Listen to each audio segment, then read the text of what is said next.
Hi guys! Today we're going to be talking about the one, the only, Ever After High.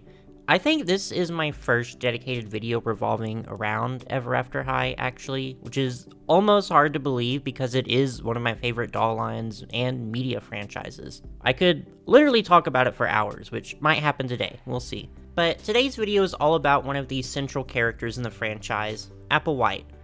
And this is a video I've kind of intended to make for a long time. This is a subject I felt pretty strongly about basically since Ever After High first launched in 2013. Oh my god, that was almost 10 years ago. So as you can imagine, I have a lot to say about Apple here. Mainly about how I've never been too happy with her general perception or how the fandom has treated both her and the role she played in the series. And I realize that if I just dive deep into this, it's not going to make a whole lot of sense if you're not extremely familiar with Ever After High or its story. So I do want to spend some time going over that just for the sake of continuity and clarity. But I do want to say that I can't spend too much on recapping the plot, and that's mainly just that Ever After High's storyline is very, very intricate and honestly kind of difficult to describe if you're not familiar with it. So if you are just like completely unfamiliar with the series, you've never watched any of the webisodes or movies, this is my plea to go watch them right now. They're very, very good. I promise you won't regret it.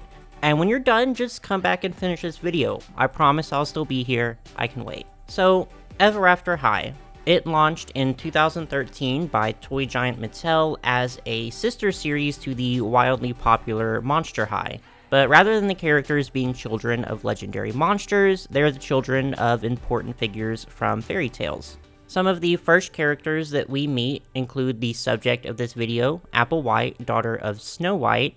There's Raven Queen, daughter of the Evil Queen from Snow White's story. Briar Beauty, daughter of Sleeping Beauty. Maddie Hatter, daughter of the Mad Hatter. Ashlyn Ella, daughter of Cinderella. And Hunter Huntsman, son of the Huntsman. No, subtlety was never the strong suit here. Now, unlike Monster High, Ever After High had a very strong continuity to it. The webisodes and movies all had an ongoing, overarching storyline. It mainly revolved around a conflict between the two main characters, the aforementioned Apple White and Raven Queen. At Ever After High, it is the students' responsibility to relive the stories that their parents went through. And there's the implication that this is a cycle that's been continued repeatedly. This means that some characters will get their happily ever afters, but some characters have tragic endings or are forced to be villains even if they're not bad people by nature. Such is the case with Raven. Her mother is the Evil Queen, which means that her destiny is to poison Apple so that Apple can get her happily ever after, which results in Apple becoming the kingdom's next monarch and basically the most important figure in their world. Raven, however, will have to suffer the consequences of being essentially the world's most prolific villain. This is something that at this point is considered pretty vital to the continued existence of the fairy tale world. The students are told that if they don't follow their destinies and continue this cycle, then their stories will disappear and they'll all go poof, as they say in the show. Raven, however, doesn't want to follow her destiny. She's not evil, she's jaded and a little bit bitter, but also kind-hearted and loyal, and most importantly, wants to make her own choices in life. Perfectly rational, but this is where the central conflict arrives. If she doesn't poison Apple, then Apple's story doesn't play out and Apple doesn't get the happy ending that's promised to her. Not only that, but their lives are at risk. There is the possibility that they'll vanish if their story doesn't play out. Raven inadvertently becomes a leader of a movement called the Rebels, who want to dismantle the idea of having a predetermined destiny. Apple becomes a leader of the opposing faction, the Royals, who want to keep things as they are, either to preserve their own stories or for their own safety. Okay, got all that? Unless you're like me and let this series consume too much of your life for several years and you don't even need to be told all this. But now we have the backdrop conflict of the entire series. And it's a very compelling conflict, one that the marketing of the series encouraged you to pick a side in. It was actually a lot of fun. Despite this, because a lot of people in fandoms tend to be allergic to nuance, there was the pervasive idea that the rebels were the quote-unquote right side. and Apple was more or less treated as the villain of the series. She was referred to as selfish, entitled, narcissistic, greedy, egotistical, etc, etc. And I wanted to make this video because from the very beginning, I found Apple's character to be very complex and interesting. I was very drawn to her. I'd say even now, she's still one of my favorites, so I want to look back and celebrate her for a little bit.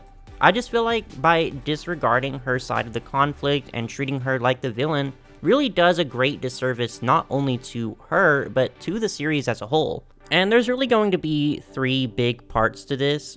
Talking about Apple as a character, talking about her role in the Royal Rebel conflict, and also talking about her character development throughout the series. So, maybe you're one of those people that hated Apple, but you're willing to hear me out. Maybe you're one of those who really liked her and now you're feeling very vindicated. Either way, I hope you enjoyed this video, I hope you learned something, and let's get into it.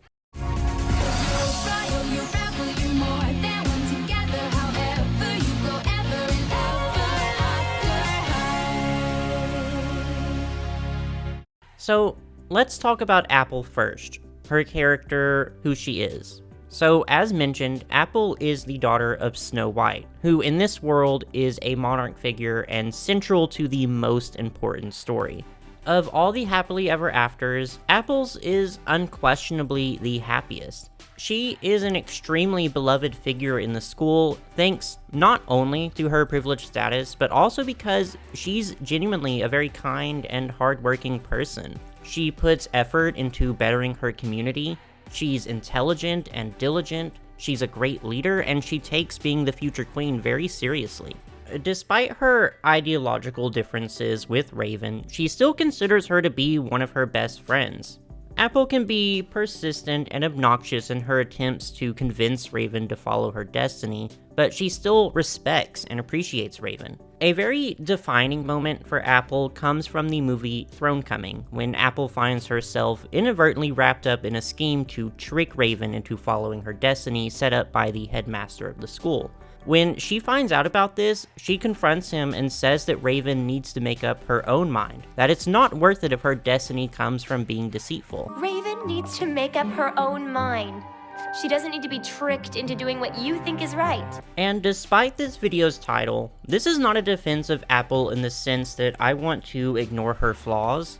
I think she's a very endearing character, but she does have flaws.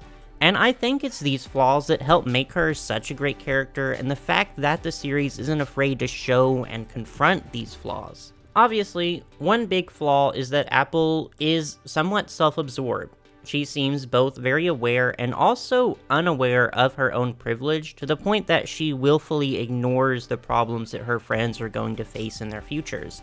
From the same movie, Thronecoming, Briar calls her out on this, and this was kind of shocking because prior to this, Briar was one of Apple's biggest supporters. And although Briar does technically have a happily ever after, it's a bittersweet one. As the next Sleeping Beauty, she has to sleep for 100 years and will lose all of her friends in the process. And the fact that Briar would be upset about this is something that Apple seemed to have never even considered because she was too caught up in the rules of the world they're meant to follow. But Briar, we all have our part to play. Easy for you to say, Apple.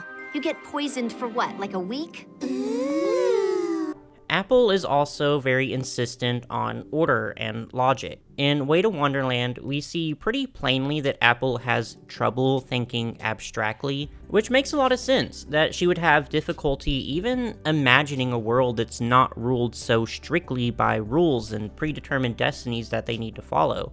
We also see that a lot of her attitude also comes from Apple's childhood and family situation. We don't actually meet Apple's mother until very late into the series, but we do get little instances here and there that point to Apple feeling pressured to act a certain way and carry herself to a high standard. For one, Apple actually needs glasses, but she refuses to wear them. She mentions this in the diary that came with her basic doll. One of the playsets modeled after Apple's dorm room also comes with a pair of glasses, revealing that Apple intentionally hides them.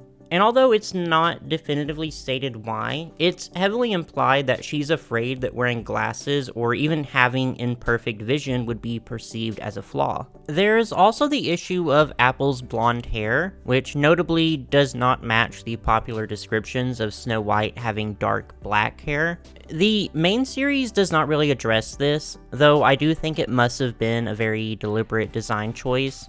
One of these short stories by author Shannon Hell does feature Apple's blonde hair being a point of contention, with some people considering it a flaw in Apple's otherwise perfect beauty, and is implied to be another insecurity of Apple's. But what's important about this is that it reveals that Apple's appearance and behavior are heavily monitored and scrutinized by the public to ensure that she is worthy of being Snow White's successor, that she faces an immense amount of pressure to be perfect and to follow her destiny exactly as expected. We also see in the movie Dragon Games that Apple's mother's hair isn't naturally black either, fun fact. So, yes, Apple is somewhat selfish and self-absorbed, but it's easy to see where that comes from. How Apple has been molded not only to care so much about her destiny, but to care about the subjects of her kingdom too and their safety. Following her destiny is the best thing for her, why wouldn't it be for them too? It's for their own good, after all. If they don't, they may actually die. And it's her duty as their queen to protect them from that and to ensure that her kingdom runs smoothly. And as pure as Raven's motivations are, she threatens that. And that's where the royal rebel conflict comes in. And what I love about this debate is that, despite the fandom's insistence, there really wasn't a right or a wrong side. It wasn't black and white. Both Apple and Raven had motivations that were simultaneously selfish and selfless. Apple was selfish because she wanted to secure her own privileged future and remained almost willfully ignorant to the plights of those whose futures weren't as cushy as hers. But selfless because she genuinely believed that she was protecting everyone and keeping the world safe and in order. Raven was selfless because she wanted everyone to be able to choose their own destinies, to not be subjected to tragic endings beyond their control, but was selfish because she was motivated by her own self-interest and was willing to put everyone's life in danger to get a happy ending for herself. And we see the malleability of this conflict manifest in the other characters too, such as Briar, who we talked about a little earlier, who, despite the tragic circumstances of her future, initially identified as a royal to support her friend. There's also Raven's best friend, Maddie, who actually was extremely fond of her destiny and looked forward to it, but was willing to sacrifice it if it meant Raven getting a future where she's happy. Then there are characters like Duchess Swan, daughter of the Swan Queen from Swan Lake, who had a tragic ending to her tale, but still identified as a royal because her primary motivation was to steal someone else's happily ever after. Rosabella Beauty, daughter of the titular Beauty and the Beast, is a rebel because she wants better treatment for fairy tale creatures that are mistreated and misunderstood under the current system. Fabel Thorn, daughter of the Dark Fairy from Sleeping Beauty, is a royal simply because she loves being a villain and is motivated by spite. Like I said, there's really no right or wrong answer here. Everyone has their own motivation for being one or the other, and that's what makes this conflict so compelling and what makes characters like Apple so intriguing. And something that I don't see mentioned very often is that Apple, to some degree, was perfectly justified in her fears. Eventually, assayed by the fact that the world is more complicated than she originally thought, she allowed Raven to magically destroy the Storybook of Legends, a very important object in EAH lore. Essentially, it is the book that students would sign their names in to officially pledge and become binded to their destinies, and it was Raven's refusal to sign that kicked off the plot events of the series. Anyways, Raven destroying the book gave everyone the ability to choose their destiny, be it following it exactly or choosing another path. And for a short while, it seemed that the conflict was resolved. But it wouldn't be so simple. Most students were safe despite the fears that they would all disappear, but fairies, not so much. The character Farrah Goodfairy is the daughter of the fairy godmother, and in the diary that comes with her doll, she writes about the fact that fairies are disappearing due to students not following their destinies. This already happened to the blue-haired fairy from Pinocchio's story. Because her story wasn't going to play out, she disappeared. Effectively, she died.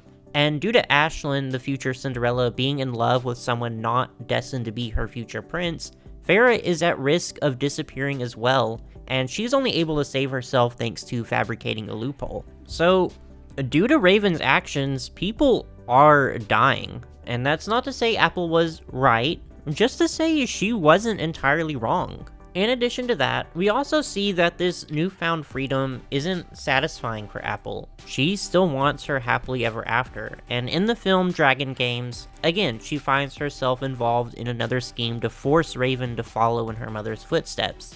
This time, organized by the evil queen herself. This film probably features Apple at her lowest, overtaken by her own ambition and desire for a happy ending. I am not afraid. I will do whatever it takes, and I am like my mother, and my destiny is mine! Again, this is not a defense of Apple to say that she's a perfect person, but to say that her flaws are part of what make her so compelling.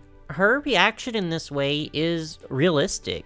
It makes complete sense that she wouldn't just immediately accept this new world, that she would revert to her old fears and anxieties, even if they're irrational. And she admits this too. This film also features some of the best character development for Apple. She acknowledges that she's been selfish. She apologizes. I was selfish. Go on.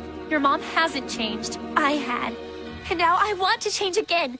For the better. For good. I know I can't turn back the pages, but I believe we can all have our happily ever afters. And in a move extremely radical for her, she vows to find a happy ending on her own terms. You don't have a choice. Yes, I do. We all have a choice.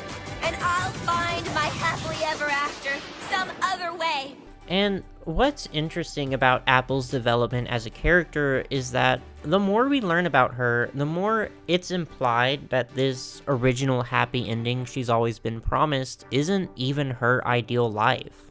She wants to be queen, certainly, and she is good at what she does, but one of the first hints to this is that Apple isn't romantically involved with her future prince, a fellow student named Daring Charming. She considers them to be just friends, and several times in the series seems perfectly satisfied with that. She genuinely doesn't seem to have any sort of romantic feelings for Daring. We later learn, again in the film Dragon Games, that following Raven's destruction of the Storybook of Legends, both Apple's and Daring's destinies have changed. When Apple is cursed and put to sleep by a poison apple, Daring isn't able to wake her. He's not her destined prince as he thought. Rather, it is Daring's sister, Darling Charming, that wakes Apple. The implication here is that Darling is Apple's true love. And although this was never fully confirmed, I do think the writing on the wall is pretty clear. Apple had no interest in Daring, likely not in a male love interest at all. But perhaps this is something she was willing to overlook for the sake of following her destiny. She was willing to marry and spend her life with someone who wasn't her true love because she felt it was the right thing to do. It's unfortunate that we never got any closure to that particular storyline. I think it could have gone in a really interesting direction, obviously, to see exactly what Apple's ideal happy ending was. But this is pretty much where we close the book on Apple and her development. And that's not to say I'm unsatisfied with her character, just that there was still so much left to do. But the same could be said for Ever After High in general, really. But I think we did leave on a good note with Apple. More than anyone else in the series, I think Apple went through the most intense and most interesting journey as a character. And the bar is pretty high in Ever After High, a series already filled to the brim with extremely colorful and complex characters.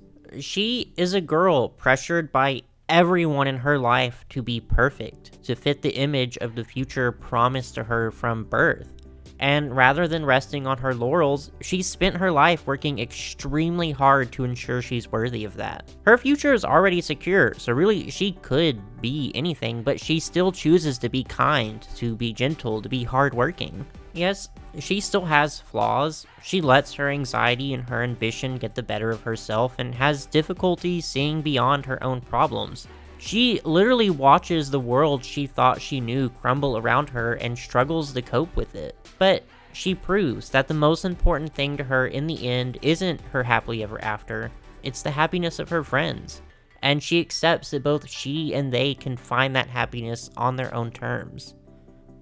And that's Apple White, a great character that, in my opinion, unfortunately went a little unappreciated. But who knows, maybe this video gave someone a new perspective on Apple. Maybe on Ever After High as a whole. Hey, it's a good excuse to rewatch all the movies, in my case for the 14th time. But absolutely let me know your thoughts in the comments. Maybe you're like me and you always liked Apple. Maybe you still dislike her. That's okay too. But tell me about it. I'm interested and starved for any conversation about Ever After High, so there you go. And when you're done with that, just be sure to like and subscribe for any future Fashion Doll content. Thank you.